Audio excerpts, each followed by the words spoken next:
Alors, si l'on avait à évoquer les ou la valeur chez les IBMers, comme vous vous qualifiez, quelle définition on en donnerait? Mais là, typiquement, on les a définis collectivement donc, en 2003. Hein, donc, comme je le disais, c'est surtout centré sur l'innovation. L'innovation pour la société, mais aussi pour le monde.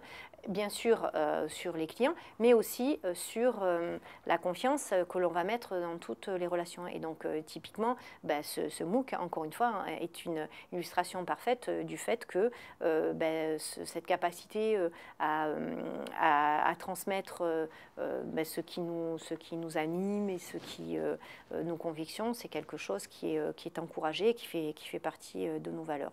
Et actuellement, je pense que c'est particulièrement important quand justement on est à cette croisée des technologies qui ont des impacts sociétaux et toute l'éthique qu'il faut mettre en œuvre au quotidien, à chaque instant, pour que justement ça serve au plus grand nombre à faire progresser dans un sens qui est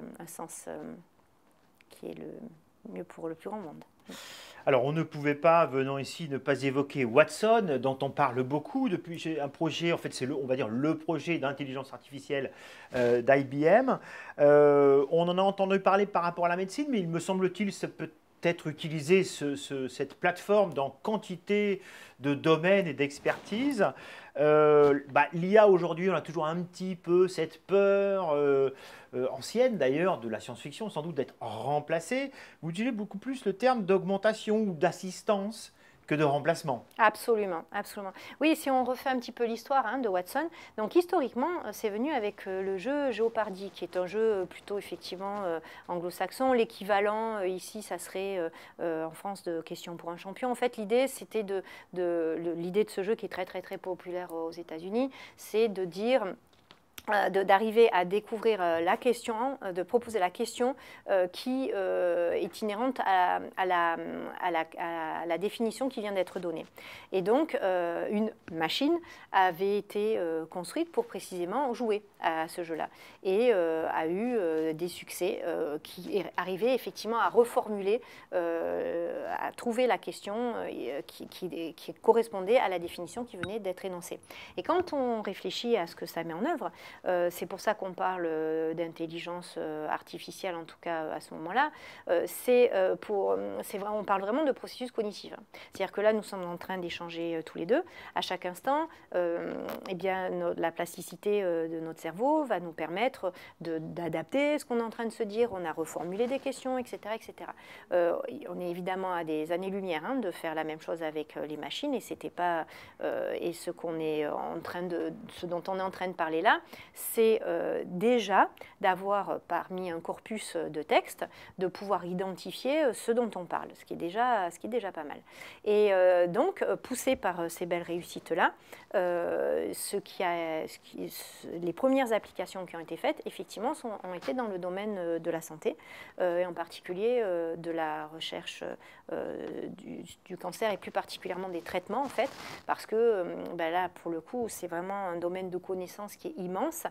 Chaque médecin qui a une connaissance absolue, unique, etc., doit à chaque instant avoir en tête énormément de choses. Et donc, comment la machine peut assister, effectivement, l'expertise qui évidemment reste chez le médecin, en mettant à disposition les données plus rapidement ou de manière plus accessible. C'est de ça dont on parle.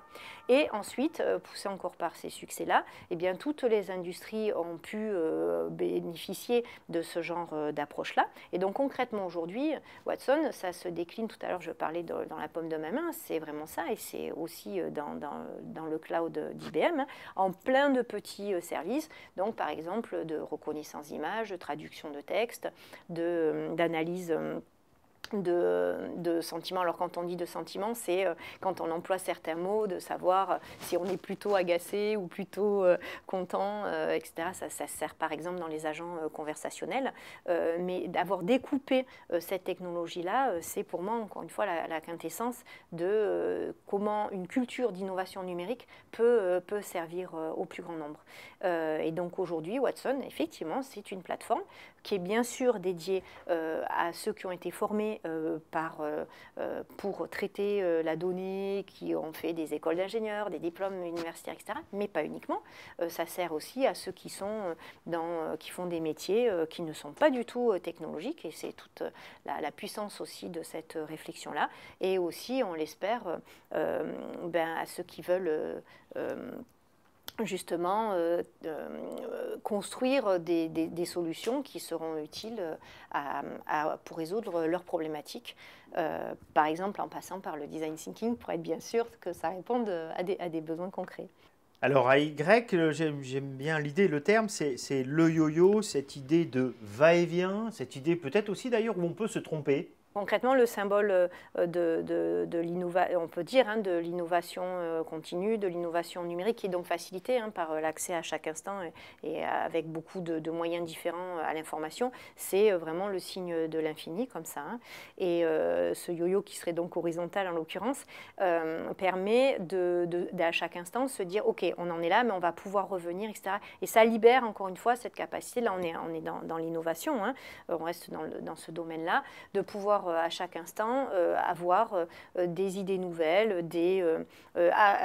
pouvoir les exprimer aussi, avoir des moyens de l'exprimer, typiquement que ce soit sur le réseau social interne de l'entreprise ou dans des conférences qui permettent de diffuser ces points de vue et donc de les confronter à ceux des autres. Mais toujours s'autoriser à... d'aucuns pourraient dire revenir en arrière, mais c'est surtout à toujours dire qu'est-ce que je cherche à atteindre, où est-ce que j'en suis et qu'est-ce que je m'en œuvre pour y arriver. Alors on va justement faire une boucle, puisque très tôt on a commencé à parler du cloud qui est dans tous les esprits, et on va terminer avec ce qui s'appelle le Z mainframe. Et le mainframe, c'est un terme qu'on utilise moins aujourd'hui, un terme qui nous renvoie au réseau de serveurs, et encore une fois, on a rebaptisé les data centers et serveurs cloud, mais ça reste les serveurs, et le serveur reste une des spécialités, je crois, d'IBM, qui s'est aussi beaucoup fait connaître avec ses serveurs. Oui, tout à fait. Je voulais aussi mentionner ça, parce que c'est vrai qu'encore une fois, on peut se dire « Ah oui, mais ça, c'est de la vieille informatique, c'est des choses… » Il est encore là. Mais bien sûr qu'il est encore là, bien sûr qu'il est tout à fait utile, bien sûr qu'il y a, j'ai des collègues tout à fait passionnés encore aujourd'hui, et heureusement par ça, qui est utilisé par encore énormément d'entreprises. Mais surtout, ce que je voulais dire par là, c'est que c'est quelque chose d'historique qui innove encore aujourd'hui. Et en particulier, je faisais référence tout à l'heure à DevOps. Les systèmes Zen permettent, entre autres aujourd'hui, de mettre en œuvre DevOps, ce qui, historiquement, quand on repense à l'informatique telle qu'on la faisait il y a plusieurs décennies, peut paraître paradoxal. Et bien, pas du tout. Cette capacité, cette culture de l'innovation numérique permet, entre autres, dans un environnement traditionnel, d'apporter du renouveau à l'intérieur de l'organisation, que ce soit pour les métiers, on l'a dit, que ce soit pour la technologie, que ce soit, je l'espère, pour que tout un chacun se dise qu'il puisse effectivement contribuer à cette ère du numérique qui en est à son début. Alors, je ne sais pas si on est encore au paléo ou au néo, mais en tout cas, ça va pas s'arrêter, et de pouvoir se dire je suis concernée, quel rôle je peux jouer, comment je me forme, avec qui j'échange, comment j'ose dire si j'ai compris, si j'ai pas compris, où est-ce que je trouve l'information, et comment je peux trouver ma place dans ce monde-là, qui parfois effectivement peut être impressionnant parce que c'est quelque chose qui peut être assez intrusif,